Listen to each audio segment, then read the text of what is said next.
नमस्कार, मी ॲडव्होकेट मुक्ताई पवार आणि आजच्या या महत्त्वपूर्ण व्हिडिओमध्ये तुम्हा सर्वांचं मनपूर्वक स्वागत करते।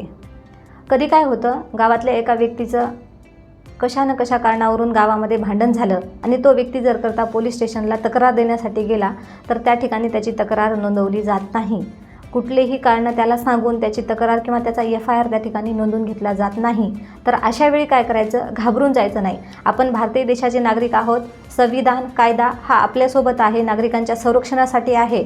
म्हणूनच आपल्या संबंधित पोलीस स्टेशनने जर आपली तक्रार नोंदवून घेतली नाही तर आपल्या जिल्हा या ठिकाणी असणाऱ्या SP ऑफिस या ठिकाणी जायचं आणि त्या ठिकाणी रीतसर आपल्या तक्रारीचा अर्ज लेखी स्वरूपात द्यायचा आणि त्या अर्जामध्ये हे सगळं लिहायचं, मेन्शन करायचं की पोलीस स्टेशनमध्ये आपली तक्रार का नोंदवून घेतली नाही आणि आपल्याला कुठल्या कारणावरून आपला FIR किंवा आपली तक्रार नोंदवून घेण्यासाठी त्यांनी आपल्याला त्या ठिकाणी निग्लेक्ट केला आहे किंवा काढून दिला आहे। ह्या सगळ्या गोष्टीचं मेन्शन, सगळ्या गोष्टीचा लेखी स्वरूपामध्ये अर्ज SP ऑफिस या ठिकाणी द्यायचा। SP ऑफिस या ठिकाणी देखील तुमच्या तक्रारीचा दखल घेतली नाही तर अशा वेळी काय करायचं, तर अशा वेळी भारतीय नागरिक सुरक्षा संहितेच्या कलम 175(3) नुसार आपल्याला वकिलामार्फत जिल्हा न्यायालयामध्ये दावा दाखल करता येतो, अर्ज दाखल करता येतो।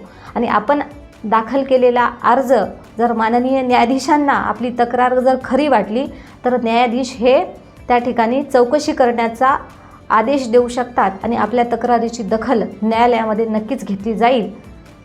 मित्रांनो, आपली ही माहिती आवडली असल्यास माझ्या ॲडव्होकेट मुक्ताई पवार या YouTube चॅनलला सबस्क्राईब करा, ही माहिती शेअर करा आणि माझ्या Instagram पेजला फॉलो करा। धन्यवाद।